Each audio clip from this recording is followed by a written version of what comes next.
Dear students, myself Dr. Fatima Sultana, Associate Professor in Department of Zoology, JDB Government Girls College, Kota. Today's topic is History of Ethology. We are going to know about the history of ethology, how this branch of zoology has started, what is all about it, and when it started. Ethology, it is the study of animal behavior in their natural environment. Ethology is biological study of animal behavior.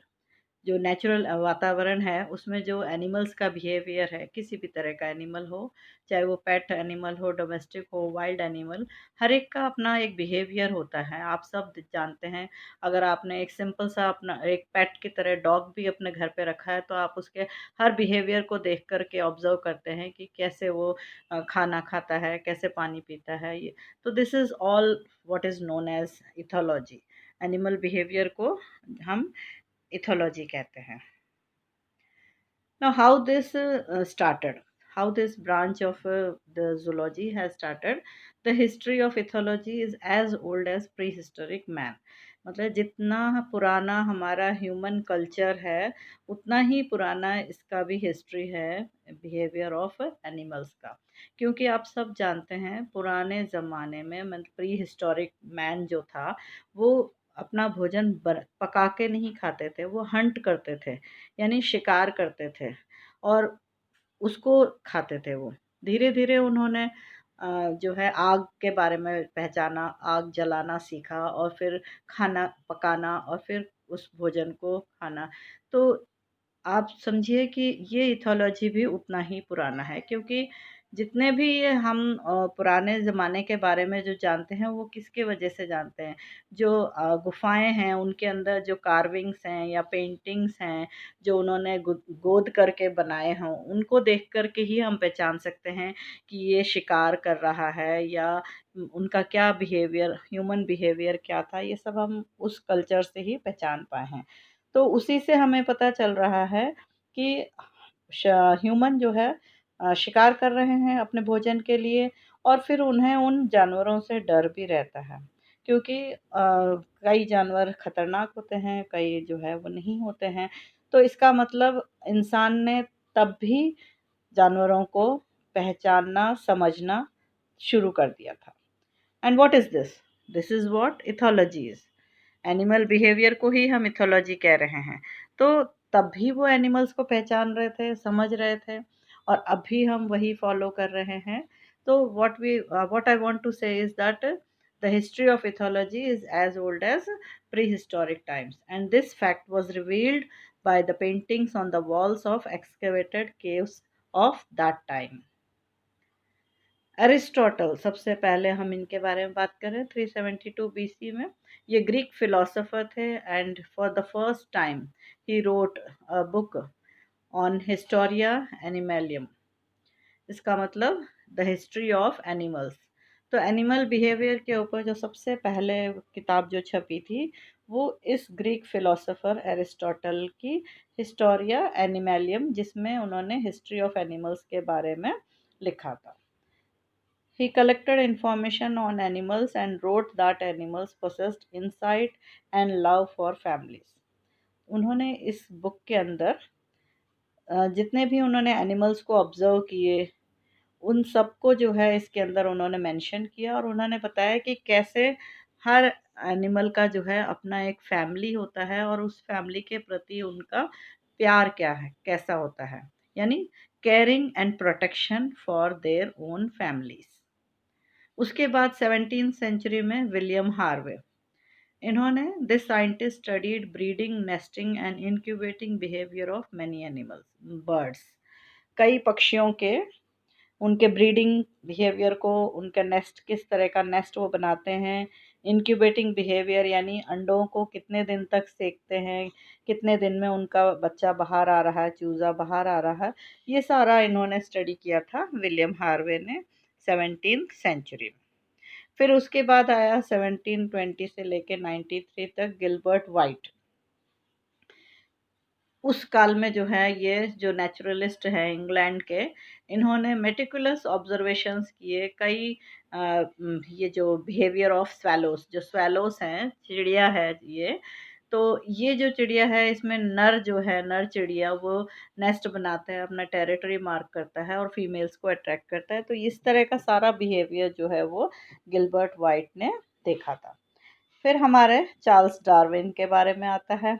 इनके बारे में तो आप सब जानते हैं, क्योंकि Mendel's law जो है वो इन्हीं से ही फेमस हुआ है, and he is also known as father of genetics. तो इन्होंने जो थ्योरी बताई थी नेचुरल सिलेक्शन, तो नेचुरल सिलेक्शन में क्या बताया, he gave background to understand behaviour in evolutionary terms. तो नेचुरल सिलेक्शन में क्या था कि उन्होंने ये बताया कि जो चेंजिंग एनवायरनमेंट है उसके अकॉर्डिंग अगर अडेप्ट करते हैं तो और नेचुरली सिलेक्शन होता है, यानी सर्वाइवल फॉर फिटेस्ट। तो those animals will fit in that changing environment who will adapt themself. His views on instincts formed firm basis for other theories to develop. Instincts के ऊपर जो उनका जो व्यूज थे, उनके जो स्टडी थी, इंस्टिंक्ट क्या होता है कि बाय बर्थ ही जो कैरेक्टर हम मतलब जीन्स के थ्रू जो आ रहा है, जो हमारा बिहेवियर बाय बर्थ है, उसको उसको इन्होंने ऑब्जर्व किया चार्ल्स डार्विन ने। And his observation on behaviour and their compilation in his book, इन्होंने भी बिहेवियर के ऊपर जितना भी ऑब्जर्व किया उसको उन्होंने बुक के अंदर बुक में मेंशन किया, और वो बुक था the expression of the emotions in man and the animals. तो यानी जो इमोशनल एक्सप्रेशन है मैन और एनिमल्स का, उसका उन्होंने सारा जिक्र जो है इस बुक के अंदर किया। Then he wrote in his book origin of species. ये बुक तो आपको सबको पता है कि what is the value of this book. इस बुक के वजह से ही हम सबको पता चल सका कि कैसे स्पीसीज का डेवलपमेंट हुआ, ओरिजिनेशन जो है वो किस तरह से हुआ, क्योंकि इन्होंने पूरा फाइलोजेनी बताई इसके अंदर। तो इसमें जो है phylogeny of behavioral development, which stated that morphological changes and perhaps all instinctive motor sequences have emerged gradually, developing from many small and useful modifications. जैसे कि आपको बताया था नेचुरल सिलेक्शन में सर्वाइवल ऑफ फिटेस्ट वही है जो अपने आप को सर्वाइव कर सकता है। And how it can survive, by making slight changes, क्योंकि environment is changing, and if the organism changes slightly and develops those changes sequences, then only it can adapt for the modifications which is coming in its body। अपन उसके body के अंदर जो modifications आ रहे हैं और जो adaptations हैं उसके अंदर, उसके वजह से जो है वो सेलेक्ट होगा और सर्वाइवल फॉर फिटेस्ट में जो है फिट होगा, एंड इट कैन सर्वाइव। फिर डार्विन ने जो है ये मेंडल्स लॉ ऑफ इनहेरिटेंस जो बताया, उस वो that was marvellous work of Darwin. Then came John Romanes. John Romanes जो है ही वाज आफ्टर डार्विन, जब डार्विन की डेथ हो गई तो इनके स्टूडेंट थे ये, और इन्होंने उनकी जो डार्विन स्टूडेंट भी थे और फ्रेंड भी थे, तो इन्होंने जो बुक लिखी animal intelligence.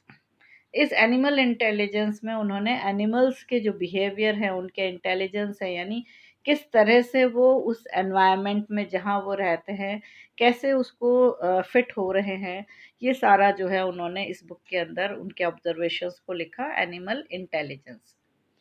Charles O Whitman, he was a zoologist and he was working in University of Chicago in USA. He studied behavior of pigeons and doves। जो कबूतर हैं, कबूतर और डोव्स हैं, उनके बिहेवियर को इन्होंने स्टडी किया, और उन्होंने अपने सारे ऑब्जर्वेशंस को इस उनकी जो बुक थी एनिमल बिहेवियर उसके अंदर उन्होंने लिखा। Now after his death his student O Riddle published his remaining work. उनका जो बचा हुआ काम था उनके डेथ के बाद, उनके जो स्टूडेंट थे ओ रिडल, उन्होंने उस बुक नेक्स्ट जो है उनके वर्क को बुक के फॉर्म में पब्लिश किया। अर्लियर क्या होता था, earlier people started work by studying pets, domestic and farm house animals.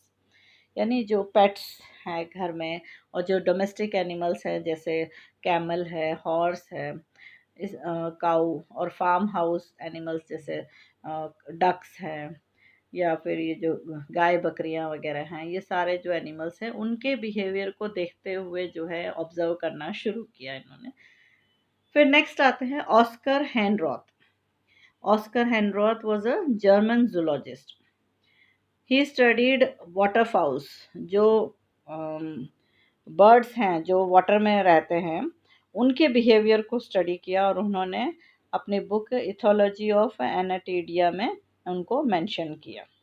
जो वाटर फाउल्स हैं उनके जो बिहेवियर को उन्होंने ऑब्जर्व किया, वो सारा उन्होंने बुक के फॉर्म में इथोलॉजी ऑफ एनाटीडिया में मेंशन किया। His findings fascinated many of his colleagues and students. One of his devoted student was Conrad Lorenz. Conrad Lawrence जो थे इनके स्टूडेंट, डिवोटेड स्टूडेंट थे, और बाद में जाकर के लॉरेंस को नोबेल प्राइज भी मिला। Now these three scientists, Karl von Frisch, Konrad Lorenz और निकोलस टिम्बरगन, ये तीनों जो हैं इनको नोबेल प्राइज दिया गया था। लॉरेंस जो थे वो साइकोलॉजिस्ट थे वेनिया में, and he shared the Nobel prize with other two great workers, Niko Tinbergen and Karl von Frisch. And these three worked on animal behaviour. तो इनका जो कंट्रीब्यूशन था एनिमल बिहेवियर को लेकर के, उसके लिए इनको नोबेल प्राइज दिया गया था। And they also got the credit of introducing an absolutely new branch of science to zoology and making it popular among common people. Now this is the time 1988 से जो है, या आप कह सकते हैं 86 से, तब से जो है 86, 88, 89 हम लोगों ने ये इथोलॉजी जो वर्ड जो है उसको बहुत कॉमनली सुनना शुरू किया। जबकि हालांकि इथोलॉजी बिहेवियर के बारे में बहुत पहले से ही सब लोग ऑब्जर्व करते आ रहे हैं, but this got more importance and more publicity after the work of this three scientist Lorenz, Tinbergen and Frisch. तब जाकर के जो है इथोलॉजी एक ब्रांच की तरह इवॉल्व हुआ, जूलॉजी का एक ब्रांच ऑफ साइंस की तरह जो है वो इवॉल्व हुआ, and it became popular among the common people. Konrad Lorenz जो है, he is regarded as the founder father of ethology. इनको जो है फादर ऑफ इथोलॉजी भी कहते हैं। और कॉनराड जो है, ये अगर एक कॉमन नाम हम इनका याद करें तो इनको गूस मैन भी कहते हैं, क्योंकि इन्होंने गूस और गीस जो है ना, इनके ऊपर बहुत वर्क किया इन्होंने, और इसीलिए जो है ये गूस मैन के नाम से भी बहुत ज़्यादा पहचाने जाते हैं। He observed shrews, frogs, monkeys, and mainly grey-legged geese, on which he carried out extensive studies and developed a theory of imprinting or childhood learning during the critical period. Imprinting क्या चीज़ है? आपके माइंड में जैसे बिल्कुल छोटे से रहते हैं, उसी वक्त जो इम्प्रिंट होके रह जाता है उसको आप फॉलो करते रहते हैं हमेशा के लिए, तो that is known as childhood learning. He wrote popular books, उनकी बुक्स थे King Solomon's ring, man meets dog, on aggression. ये सारे बुक्स जो है इन्होंने अपना जितना भी ऑब्जर्वेशन था, उनका जो डीप अंडरस्टैंडिंग फॉर एनिमल्स था, वो सारा उन्होंने इन बुक्स के थ्रू जो है सबको कॉमनली पहुंचाया है। And therefore he is known as the father of ethology. इनके बुक्स थे King Solomon's ring, on aggression और मैन मीट्स डॉग, और बहुत सारे उन्होंने बुक्स लिखे एनिमल बिहेवियर पे।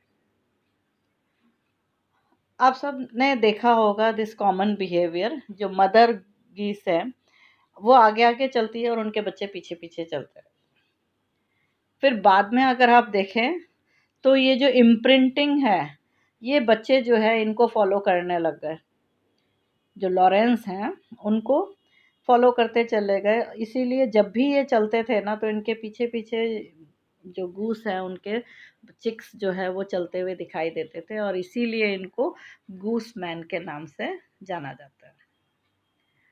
कार्ल वॉन फ्रिश, जो जिन्होंने नोबेल प्राइज शेयर किया, वो जर्मनी के थे, and he lived in a house surrounded by a big farm with many trees, flowers and pet animals, but his main interest was in bees. Farm house में रहते थे जहाँ बहुत सारे पेड़, फूल और पेट एनिमल सब रहते थे, पर इनका इंटरेस्ट जो था वो था बीस के ऊपर, कि बीस कैसे अपना भोजन का तलाश करते हैं, किस तरह से अपना बी हाइव बनाते हैं। तो ये जो बीस के ऊपर जो स्टडी किया था वो फ्रिश ने किया था। And he did many experiments to understand these insects, social insects भी कहते हैं हम बीस को। He observed the bees perceive colors, that they can locate the sun even during a heavy overcast because they can perceive UV rays. In my previous lecture मैंने एक lecture दिया था हनी बीज के ऊपर। उसमें मैंने आपको बताया था कि हनी बीज जो है सन को जो है अपना स्टैंडर्ड लेते हुए हाइव से फ्लावर्स यानी जो सोर्स ऑफ फूड है उसका डायरेक्शन अपने दूसरे मधुमक्खियों को बताते हैं। ये सारा स्टडी इन्होंने ही किया था, फ्रिश ने। तो his extensive study was on the communication systems in बीज, कि बीज जो है कैसे कम्युनिकेट करते हैं अपने दूसरे बीज के साथ, क्योंकि एक भी जाती है तलाश करने के लिए और जहाँ उसको फूड मिलता है वो वापस आकर के बाकी के बीज को कम्युनिकेट करती है। और ये मैंने आपको बिल्कुल क्लियरली अच्छे से समझाया था वैगल डांस के बारे में। वैगल डांस, राउंड डांस और एक सिकल डांस भी है इनके ट्रांजिट में, यानी इनके बीच में। तो वैगल डांस जो है जैसे 100 मीटर या 150 मीटर से ज़्यादा दूर अगर फूड सोर्स अवेलेबल है तो वो वैगल डांस करते हैं, और अगर 100 मीटर के अंदर फूड सोर्स अवेलेबल है तो वो राउंड डांस करते हैं। और इनके बीच में एक सिकल डांस भी है, वो भी आपको मैंने बहुत अच्छे से समझा दिया था। So for his marvellous work on bees, on the communication skills of bees जो इन्होंने स्टडी किया, he was given this laurel Nobel prize. इसके अलावा इन्होंने hearing and colour vision of fishes के ऊपर भी स्टडी किया था। जो स्टिकल बैक फिश के बारे में एक्सपेरिमेंट्स हैं वो सारा जो है इन्होंने फिशेस पर भी किया। Next was the third Nobel prize awardee Niko Tinbergen. He was born in Holland but he lived in England and he was also the professor of zoology.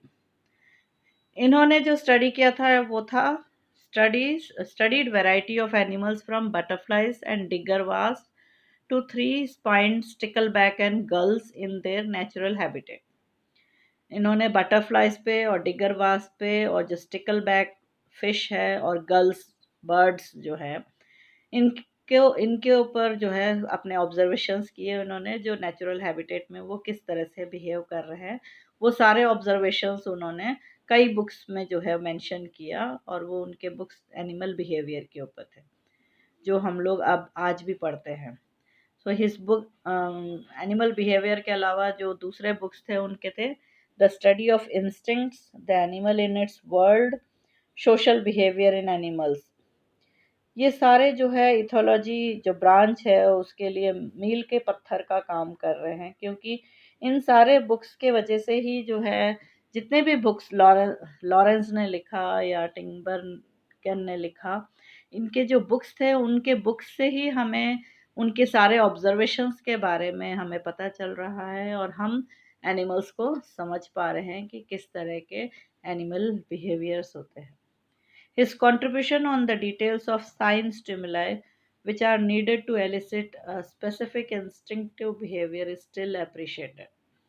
Sign stimuli यानी signs को समझते हुए he found out that in addition to colors and light dark contrast relationship, the size and position of sign stimulus also plays important role. Sign यानी कोई particular sign जिसको पहचान करके जो है एनिमल्स बिहेव करते हैं, तो ये जो इनके जो कलर और लाइट डार्क कंट्रास्ट के जो रिलेशनशिप है, इनके अलावा जो साइन स्टिमुलस है उसके बारे में जो इनका ऑब्जर्वेशन था वो बहुत इम्पोर्टेंट था इथोलॉजी के अंदर। तो आपने देखा कि किस तरह से इथोलॉजी जो है प्री हिस्टोरिक टाइम से ही जो है लोग ऑब्जर्व कर रहे थे एनिमल्स के बिहेवियर को, एनिमल्स को समझ रहे थे, और वही बिहेवियर जो है आज ethology as a branch of zoology हम सब पढ़ रहे हैं। Thank you so much.